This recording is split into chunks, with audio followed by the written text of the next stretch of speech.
Hawaii, the state of energy. What kind of energy, Sharon? Clean. I knew Clean. you'd say that. Absolutely clean.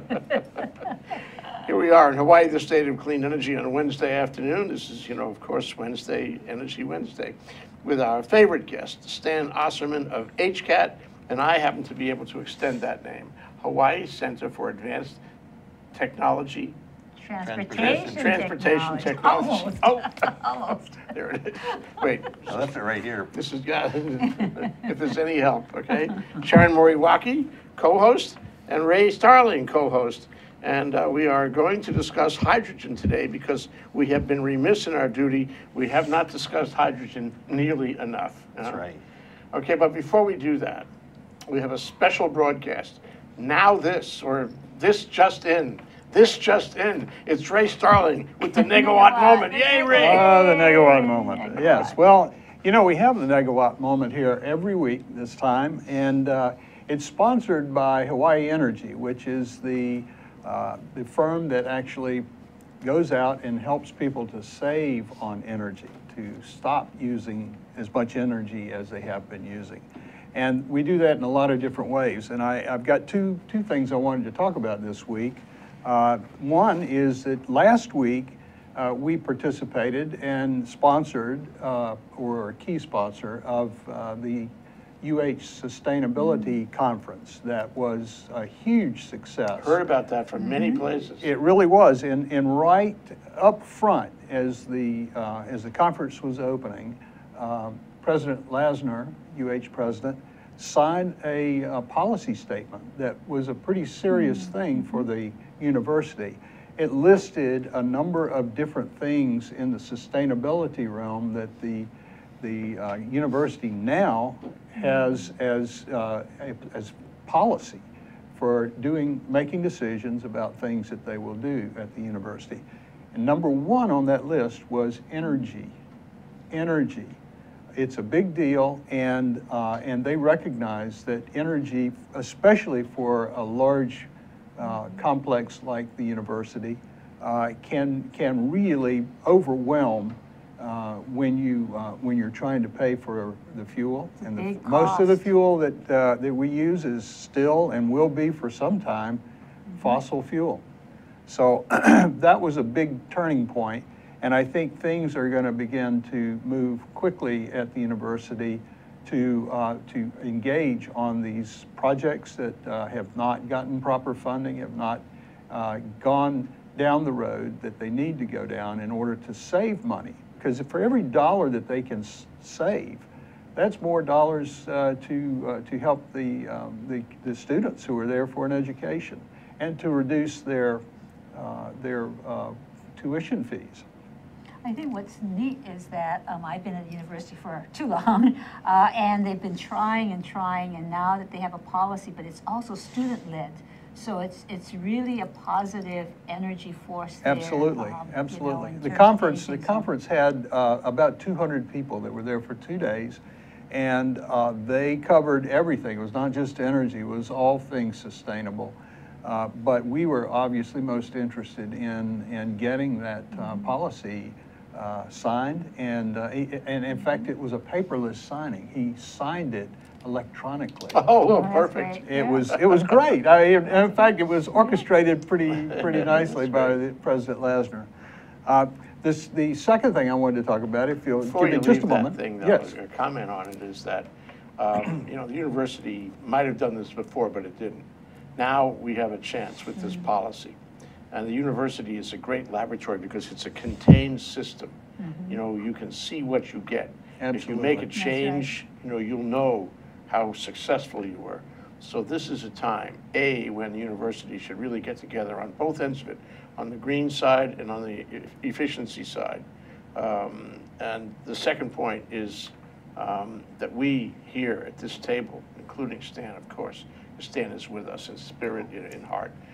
We here at this table need to follow it. We have to see how much progress they make. We have to observe the goings-on in the laboratory. I agree. I agree. And the one thing, too, is not only that they do it, but that they can learn from it and teach their students, so that you can, you Sure. know, Whole have culture change. ambassadors going out and doing this as they work in the field or as they go on to higher education. Yeah, as and well. as you walk around the campus, Sharon, as you all want to do, Yes. keep an eye out. I'll keep an eye out. Your second point, Ray. Well, the second point I just wanted to point out, I mentioned it last week, but we have on our website a new feature, and it continues to be improved because we get people who've used the feature and now they want more. And so the feature actually is evolving as we speak, and it's called Dare to Compare. And it lets anybody who's paying a power bill here in Hawaii to go online. You need your power bill in front of you because we don't want anybody to get your information. So we've got 3 numbers that show up on your bill, 2 numbers and actually your name exactly as it is on your bill. So you'd have to have the bill in front of you to get into this system. But you go into the system, punch in your name and punch in the 2 numbers that are unique to you, and up comes a comparison of your home or business with other similar homes or businesses in the area, so that you can see how you compare. Are you using more or less? And it's even down to the square foot. So many kilowatt hours per square foot per year. And you can gauge yourself to find out if you're doing okay or not too okay. And if you need some help, obviously you're right there on our website, and there are a lot of nice, helpful things that you can get from the website. But it at least gets you, the number one thing we're trying to do is to get the person interested in paying attention to what it is that he's using in the way of energy. It's all about paying attention. And especially if you look at it and find that your neighbors are doing better than you, that is an incentive for you to do something. It is. It's top of mind. That's what we have to So it's build. hawaiienergy.com. Right on the homepage is Dare to Compare. Stick your numbers in, and if you happen to just want to look at it and you don't have your numbers, we have a dummy set up so you can just hit the sample dummy and you can see what it is. It won't be your information, but it'll be a dummy information that's up there. But if that gets you excited, then go get your power bill, pull the 2 numbers off and your name exactly as it is on the power bill, and you can start looking at how you compare with your neighborhood. You love your work, don't you? I do. I do. And this is one of the favorite times of my week here, coming here to this show. But you have to tell us about point 3. And I'll give you a hint about what it might be, point 3. Point 3. It might be this very unusual deal that was made between Hawaiian Electric and the PUC on connecting the unconnected. Oh, well, you know, I'm probably not the best person to ask that, because with the conference last week, and we brought in a special speaker that was training people all week last week, and it's right in the middle of salary adjustment time for us. So I've been very busy, have not kept up with the news. I'm really sorry, see and how I know it fast it happened, moves. but I don't know exactly the details. Take 2 days in Maui, and that's So- disconnected. Well, I'll tell you in short, and I'm just interested in the discussion of this. So there was a report in the paper about how there's an agreement, okay? And we haven't seen that before. It's certainly possible for the PUC to make agreements with people, including utilities. It was an agreement that they would connect everybody, or rather they would do this, they would You were directed to not connect. send them any more letters saying they wouldn't connect them, okay? Except if they gave 10 days notice and submitted something to the PUC. That's the agreement I'm talking about. So a couple of remarkable things about that is, one is there was an agreement that they actually talked to each other. That's a great advance. Of course, I'm sure there was plenty of pressure about it. And it reflects something new about the way the PUC is working under Randy Iwase. This is a new That sounded thing. really good. Yeah. The other thing is the PUC is really being proactive now. It wants to see every letter before it is sent. As if they don't have enough work. If you wanted leadership, you're going to get it now. Comments? No, I did know that much information, but I was afraid you were going to dig down deeper. you know, I think that it's a good, strong move. Got a new sheriff in town, so to speak, with the new chair, and he's off to the races. So, I would expect more of that kind of thing to move things along and get some decisions out the door and make some things happen instead of talking about it. It's very good, very positive, and at least taking some steps, making decisions, walking the walk on some of these things that we say are so important. Policies are important, but executing. So I think it's a good first step. Yeah. Comment? I have a late breaking one for you. Oh, my goodness. This came out this morning. I got it from my Air Force connections. It says inverter load rejection over voltage, also known as LRO, tests completed by the Energy Department's National Renewable Energy Laboratory as part of a cooperative research agreement with Solar City have proven so successful that a testing partner, Hawaiian Electric Company, has proposed to double its hosting capacity for solar energy. So how's that? Whoa. So Well, where's this, what pub is that in? this was sent to me by the Air Force Research Lab. They share late breaking news from other federal agencies. Let's Oh, see if that's that's in great. tomorrow's Star Yeah. advertisement. Any New bets, you Year's guys? Okay, but there was a point number 4. Oh, cheaper. That's for you. You know, it just shows you Oh, how much yeah. is going on, right? Yeah. Point 4, 28, count them, 28 intervenors Oh, were yes. permitted yeah. to intervene in the next era application process. 28, all 28, everybody Yes. plays, okay? It's going to be interesting. Yeah, it's going to be That's great, interesting. it's very open. That's And good. you know, there are a lot of people that are very, very interested in what's going on now. We haven't always had that, you know. It's been sort of things happen and just a handful of people actually knew it was happening. And now it's affecting That's good. so many people now, and they want to be sure that that they're at least there to watch what's happening and understand it as it's occurring, and have some input. And I think it does extend, you know, the length of time it takes to get everybody's point of view in the pot. But I think on something as important as this, that's a good thing. It's a good thing. It's a good thing. There's other good things about it, though. The deadline for filing applications to intervene was February 14th. That's just 2 weeks ago. So these guys ruled in 2 weeks flat. Yep. This is something we have not seen before. And it may good. speak of things going forward. It may say to us that the application itself will be ruled on with alacrity, which is what we need in the state. Alacrity. We don't have enough alacrity going on. Can I Google that? Good for Randy. This is good out of the Good, box. All Randy. 28 of them, everybody plays. That's Don't good. you wish you had filed one too? Well, you have to read all of the reports, because now every one of them gets all the information, which is really good, because it now just You know, the next thing processes they're going to do is go paperless. Can you imagine? Yeah, I mean, they they've could add many, you have to many file more. hard papers. Right. You know, Oh, when you yeah. go down there, you have to go in, they stamp them, and you know, it's, The and courts they're do going to it. be overwhelmed with paper if they don't Yeah. start doing some electronic filing, which I think is, I don't Tell want the to. camera, tell the people.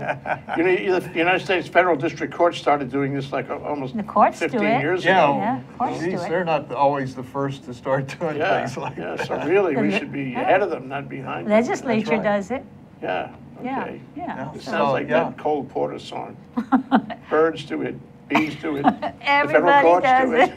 Everybody- We're only kidding because we're about to get to you. Oh, So, what is this about hydrogen? The title of our show is Flying High on Hydrogen.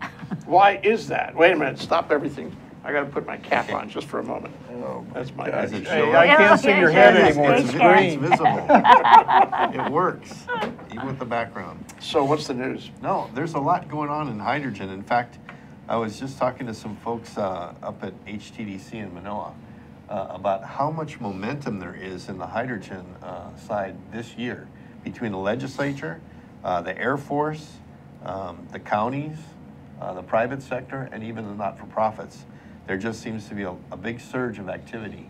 On the Air Force side, I'm working with the congressional delegation and Air Force Research Lab on a new cooperative agreement, which will continue to fund research at Hickam and Joint Base Pearl Harbor Hickam in the work that we've been doing in hydrogen vehicles for the Air Force, and also some microgridding and alternative energy such as wind, solar, waste energy, and maybe even some other technologies. So that's been moving along. We have. Well, why?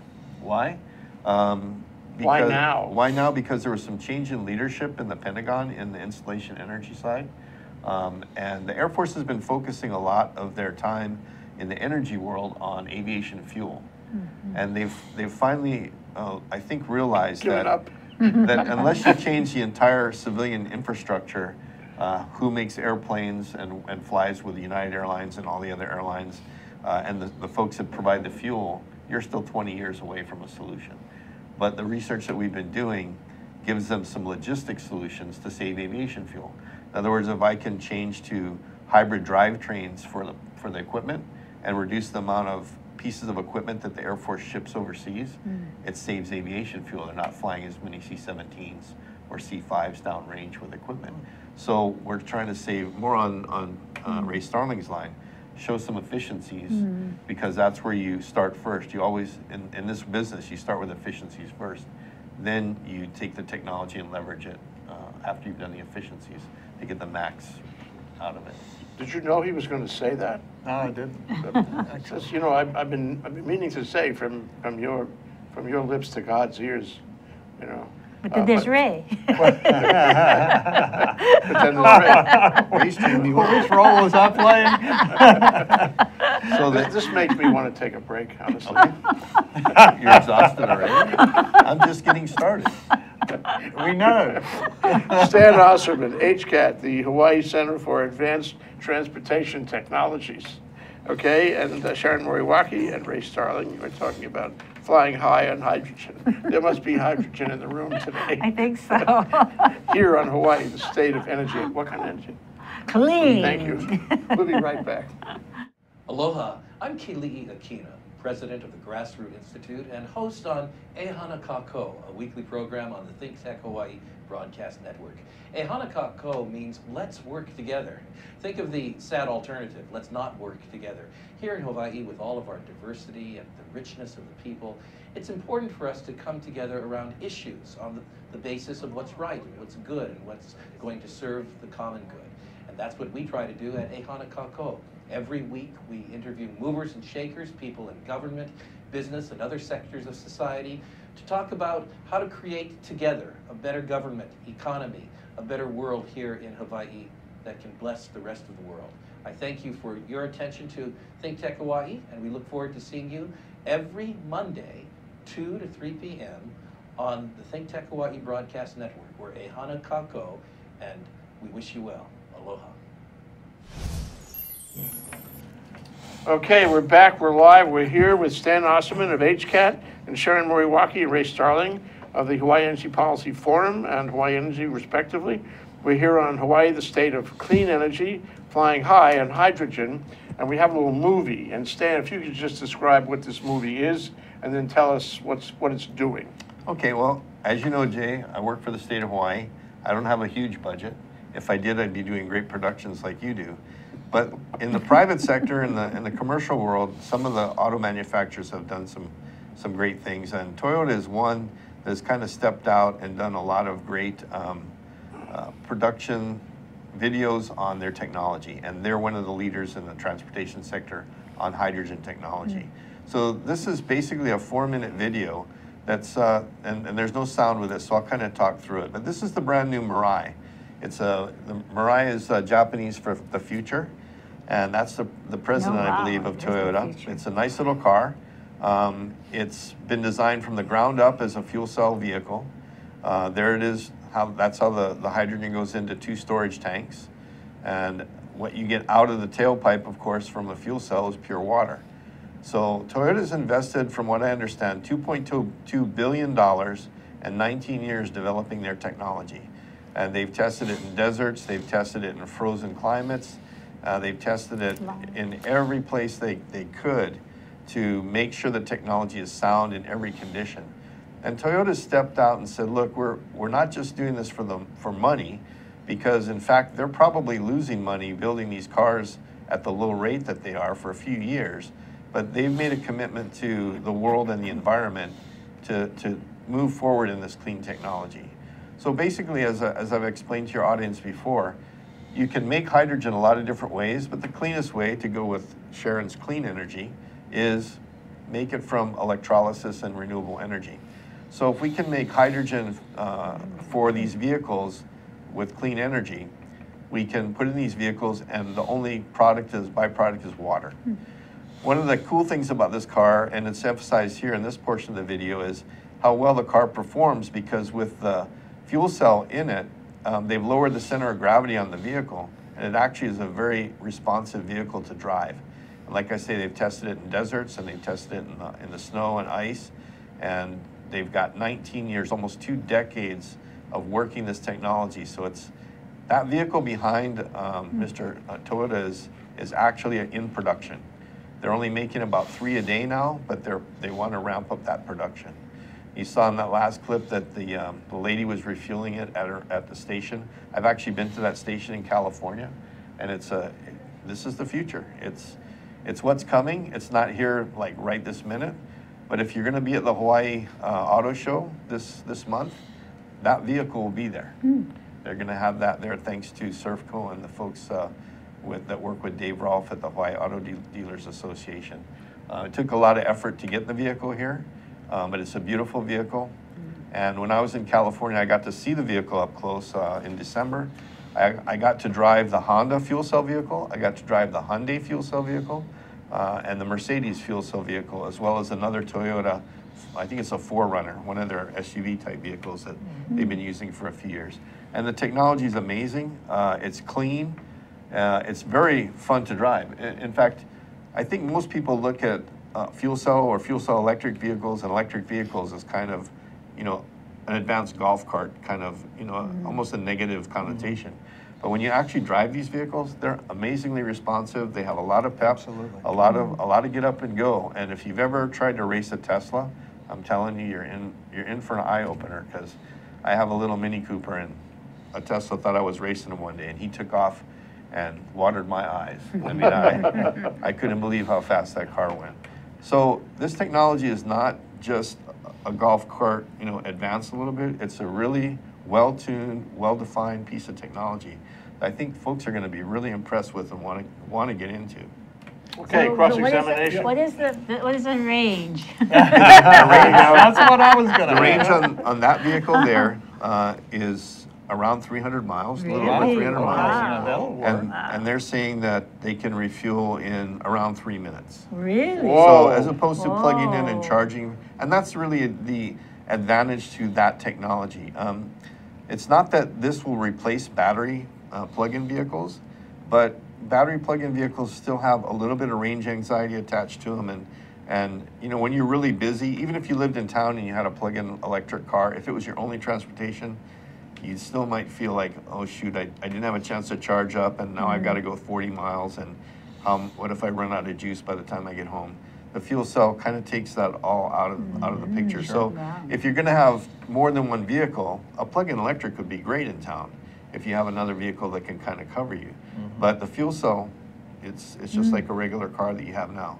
The range anxiety is pretty much gone, and it's as much like driving your traditional internal combustion car that we have now as you can get with an electric vehicle. And they are electric vehicles. Fuel cell vehicles are electric vehicles. So even that pickup is an electric car pickup you're talking about. So what about the cost? This vehicle, the prices that I've seen subsidized are $57,000 for the vehicle, but it's a classy vehicle. It's not. I don't think it's out of the. It's cheaper than the Tesla S. Oh, Certainly, yeah, that's certainly. true. And it's a very nice vehicle. Hyundai is offering their Tucson with a $3,000 down, $499 a month lease, but it includes your hydrogen. I think Toyota's going to do a very similar option for their leases. That isn't good. So how much would the hydrogen cost? I mean, how do you refill your tanks? That's really a more complicated question that's one of the things in hydrogen that's actually surprises everyone. You know, when you go to the gas station, they got these little stickers on the pump that says this pump's been certified by the state of Hawaii to be accurate plus or minus X%. Well, when you're pumping hydrogen into cars, the temperature and the pressure and everything determine how full your tank is. Yeah. It's not like a liquid where it just goes in. So the actual certification of the pumps has been one of those technology things that's been very elusive, because the most accurate they've had up until recently has been plus or minus 2%, which doesn't sound like much, but it can be quite a bit over a big period. It's not within the tolerances of most states. But the National Renewable Energy Lab has finally set up a pallet with a testing device that can certify the pumps. And so that's what California is using now. So California basically sold its first hydrogen out of one of its stations in December. I was there the day after they sold their first kilogram of hydrogen. And they sold it for almost $15 a kilogram. And that equates to roughly $4.10 a gallon, based on the different technologies and what kind of mileage you get with the vehicles. So how do they do that with this gas going Well, in instead of liquid? You noticed in the video there that the lady that was filling her car up, and also when they opened the fuel cap, you saw 4 little puka things. One was for the hydrogen nozzle to attach to the car. The other ones were actually communications ports. The car actually talks to the station. What does it And say? they say, hello. Station. Come back, station. I need water now. Yeah, the car actually communicates real time. Okay. Okay, we'll take a short break. We'll call it a water break. Okay, water. Stan Osserman, Sharon Moriwaki, Ray got Starling, and anything me stronger? talking about the Hawaii, the state of clean energy, flying high in nitrogen. We'll be right back. Hi, my name is Seymour Kazimirski. I have a show called Seymours World on ThinkTech Hawaii. Our show is about opening minds and facilitating conversations. To tell you the truth, I have no idea what we're going to be talking about. I have no idea who our guests are going to be, but I guarantee you we're going to have lots and lots of fun. Aloha from Seymours World. Hi, aloha. My name is Chris Leatham, and I host a show called The Economy and You.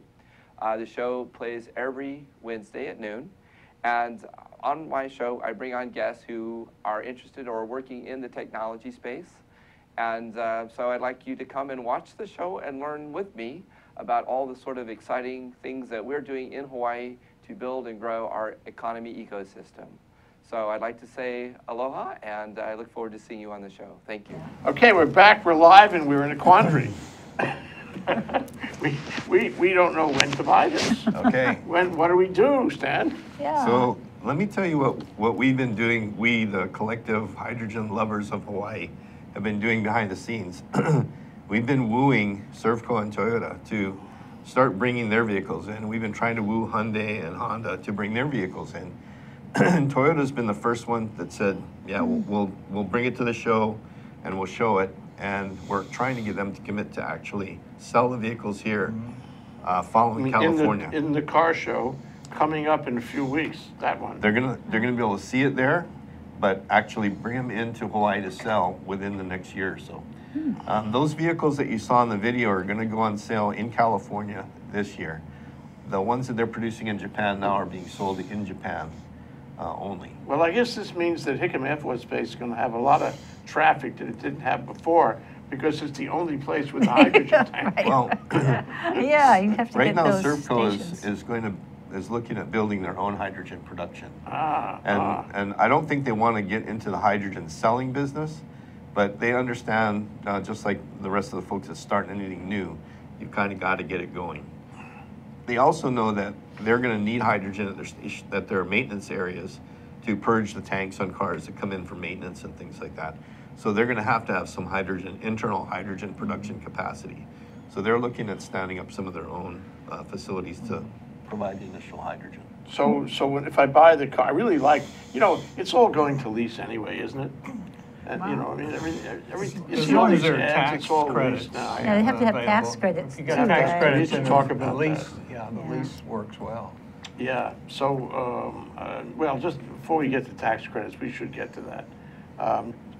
So on this, with this lease arrangement and this, down, was it $4,000 or $5,000 down? 3,000. 3,000. Oh, okay. I was never good at making those kinds of close deals with car dealers. It makes me nervous. Okay, $3,000 down and what, $400 a month? $499. $499. Well, close. That's with fuel. That's With That's fuel. That's with fuel, though. So Servco will actually do that for you. Put the fuel Well, in. I don't want to quote their market model or anything, but that's what Hyundai is doing in California. Okay, so that's That was the Hyundai a model. good likelihood that the Right. market will be the same technique because they Right. learn from each other. Right. Okay, and so the fuel that they give you when you need fuel, where do you go for that? You go to, in this case, Hyundai or Yeah, the Servco? dealership. The dealership. At the dealership. But suppose you're out in Haleiwa. Well, I'm not the best planner, but if I got 300 miles to work with, Yeah, I think I can be I think, close yeah, enough on an island that's, 36 or 37 miles long by 20-something miles wide. Yeah, shouldn't be a problem. Can I go 300 down miles. to City Mill and buy a nice tank of hydrogen? Not right now, Okay. but maybe someday. Would they Maybe have someday you'll extra make it in your tanks? house. Would they have extra tanks? So, for example, you've got the 2 tanks in your car, from what I can see. Right. And then you have like a spare. Can you get a spare tank, or is that dangerous to carry around, like a spare tire? Those tanks are actually built into the car. They're, in fact, if you open the trunk up, you won't see the tanks. They're actually under the seats and under the trunk. But what we're looking at, instead of you carrying around extra hydrogen, until we have a lot of stations up, we're in our office looking at tube trailers where we can take hydrogen that's produced wherever it's going to be produced and put it where we need it. So if we find that there's a need for more hydrogen in one area of Honolulu or one county or another, we move it. Another thing is, and this ties into the larger energy issue, Hawaii has a plethora of natural energy. We have a lot of sunlight. We're the farthest southernmost state in the United States. We get the sun. We have trade winds that blow pretty effectively all year long. We have volcanic geothermal that we can tap into if we choose to do that. We have ocean thermal, which we're using energy from the ocean in air conditioning now. And temperature. That's another thing I learned about this job. I used to think of energy as just electricity and gasoline. Now I think of it as flywheels and temperature differences in different pieces of equipment or different mediums. So if we have more energy on the neighbor islands, rather than stringing a long power cable, which you're gonna have to push electrons through, if the Big Island could make a commercial production hydrogen plant, and they could ship liquid hydrogen from the Big Island to Honolulu, then that would share our natural energy capacity in the state from the island that has it to the island that doesn't have it, has the big demand. So there's a lot of potential to move that energy. And that's, again, going back to the battery issue, for plug-in electrics, batteries are the most efficient way we have of storing energy. But if you had a battery that was big enough to move a bunch of power from the Big Island to Hawaii, it would sink a barge. I mean, it would have to be huge. But if you took hydrogen, liquefied it, put it in a cryo tank, and brought it over to Honolulu, it's much You easier take to as ship much it. as you wanted or as little as you wanted. So, I hear you, and that really seems to be something that the Big Island, at least, could really get into, because it seems to me that could be the economy. yes, it could be a great boost. Sell Grow a little hydrogen. coffee Production. and make hydrogen to Sell sell it to all the over rest the of the world. islands.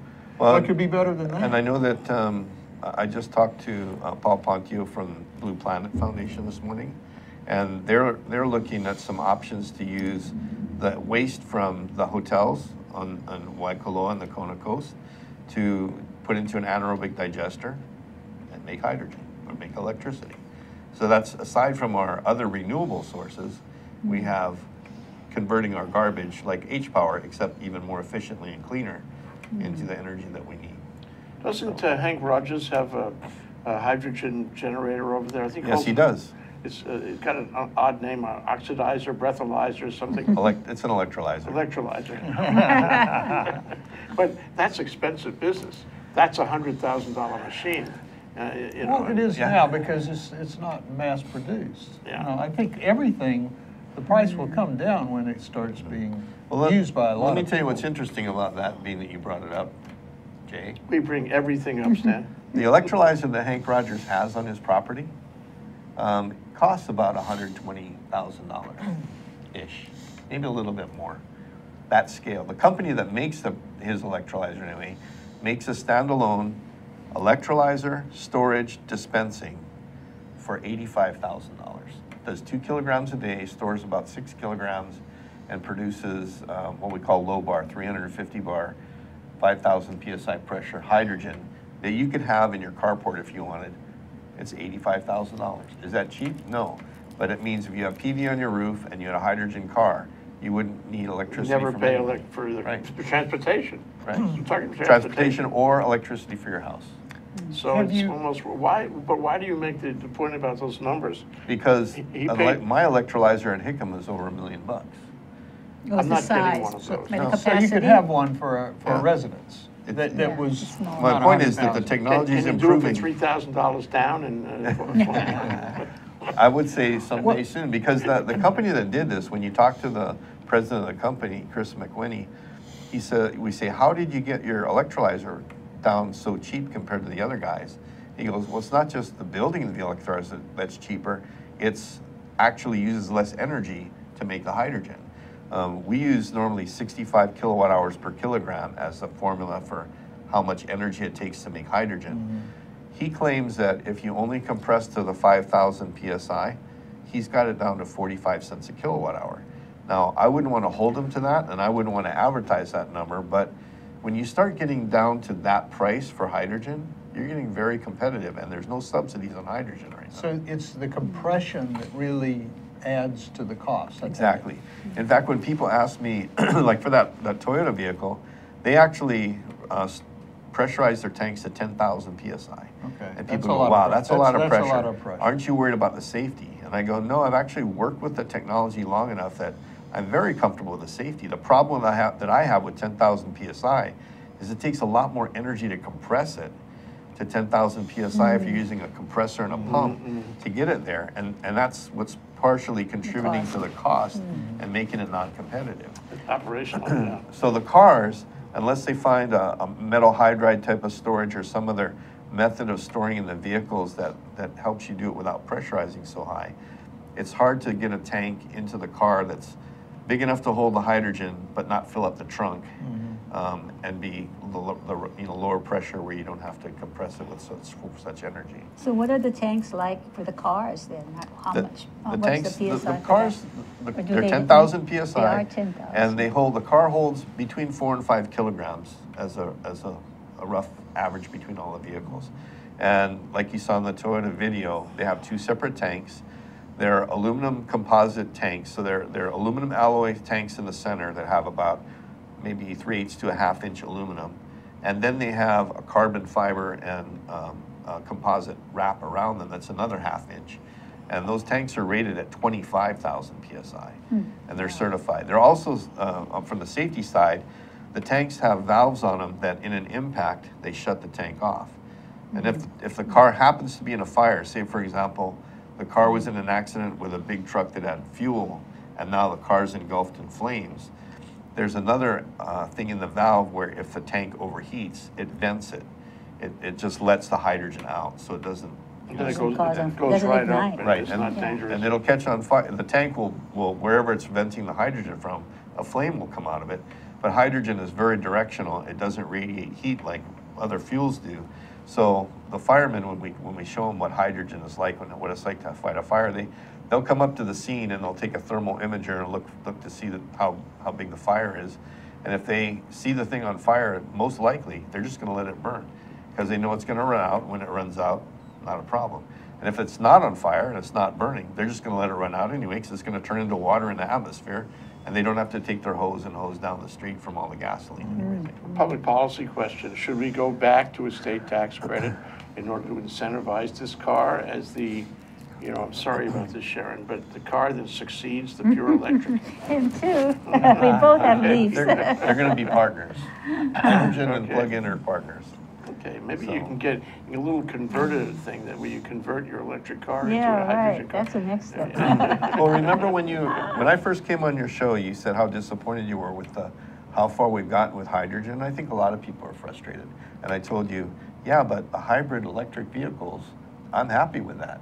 Because once you do a hybrid electric vehicle, whether it's a plug-in or a generator, like a regular internal combustion generator with a electric motor and batteries, you're 80% of the way to a fuel cell electric vehicle. You just take out that little motor and generator and put in a fuel cell, change the tanks out that hold the fuel, and you're done, because the rest of the drivetrain, the motor, the regenerative braking, they're already in there. Well, it seems to me that, the range and the whole system is coming together now, and it sounds like, if not here, then many other places, it's going to come together in the next couple of years and be more, I'm sorry to say, more appealing than a pure electric. So isn't it in the state's best interest to incentivize people to buy those cars and speed the whole process up so we can, Hawaii Energy Policy Forum has been concerned for the last several years about the lack of progress we've made in getting off fossil fuel on transportation. This is an answer. So if the state really believed that, we got to get off fossil fuel and transportation, it would incentivize every way to do that. So as Which a is matter of the public segue policy, for some of that's the that's bills my question. that are- Wouldn't it be a good idea, Stan, to incentivize the purchase of these cars? It would be a wonderful idea to me. However, I invite you to come down to the legislature with me and sit in front of one of the committees and say, can we have money from the state? Because it's not a pleasant experience. Because they will immediately launch into, and rightfully so, we have a lot of bills and we have a lot of other things that we need to fund. Why should we fund this? And I try to make that argument, and I think other people do too. And I think maybe with a little more awareness, we may see that. I'm not sure how successful we'll be, but we keep trying. But, Plus, when you bring the car in, that Drive it right up. it might be exciting. So. One thing though, we only have a minute or two left here. Really? He was going to talk about his bills. These hydrogen bills. Let me ask Come one back. question before we get to that, and that is, this is changing the role of HCAT, isn't it? Actually, it is. You're looking much wider now. You're looking at issues and I'm possibilities. trying to lose weight, but yeah, I'm much better. Sorry. Well, let us know what's happening, because with the state policies and the state support for hydrogen, where are we? Well, funny you should ask, Sharon. I brought this is my cheat sheet of the bills Oh, my Oh, God. that are going through the wow, yeah. legislature. I didn't realize it was that many. And as low-tech as I am, I can Google the word hydrogen on the state website and come up with all these. The House has a lot more bills than the Senate, but there are a couple key bills that were really near and dear to us. One of them is House Bill 1296, which establishes a hydrogen implementation authority, and that's where the broadening of HCAT comes in with that Jay mentioned.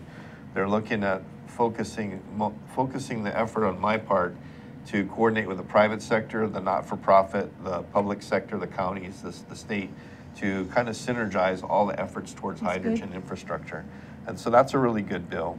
Is that going to pass? That one's working pretty well. It's moving. Yeah. Senate Bill 706 had some money in there for me, and that's where I got my experience on asking for money in the legislature. That one I don't think is going to happen this year, because it was waiting for a Ways and Means Committee hearing, and it didn't quite make it, so I'm not holding out much hope for it right now.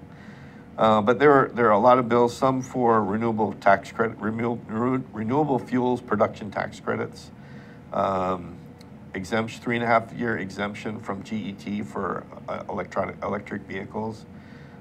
Floating the 706 was to put out some obligation bonds, general purpose obligation bonds for infrastructure. Change the definition of EV in all our bills to include fuel cell electric vehicles. Good move. Which I think would be a really efficient way, instead of going back and trying to amend a bunch of bills, just amend the definition so it included those, and work on that. And then there's some other related bills, like reporting the sale of non-fossil fuels, so that we can keep track of it and see how we're doing and do our metrics. There are similar ones on the House side, including some that put some funding in there for thermal imagers for for the fire departments. Also burn props to train the fire departments with so they could learn how to approach hydrogen vehicles and things like that. Some purity testing and some other bills. So a total of about, I want to say 15 or 20 bills that were on the We'll find books. out at the end of this week where we are with the bills, Yep. yeah? Yeah. But the hydrogen implementation coordinator one, I think, is key because you'll bring all the parties together. So if nothing this year or some this year, you have the basis for next year coming on stronger. It's like a dream come true, you know? We've been waiting, HEPF been waiting for a couple of years for this. You know, we're out of time, you guys. No. Already? Yeah, sorry, I Oh, apologize you for have that. to come back. Let me also, say that this has really been an incredible revelation here, that you can do this, and that you're doing it, Stan. And so we have to have you back, in a few weeks after we see how these bills went their way. Okay, and speaking for Ray, who always summarizes, that's terrific. That's my summary for Ray. Since we're out of time already. Yeah. Stan Osserman, Sharon Moriwaki, Ray Starling, and flying high on hydrogen. We have only begun to fly hydrogen. Thank you guys. Aloha. Aloha. Aloha. Good, yeah.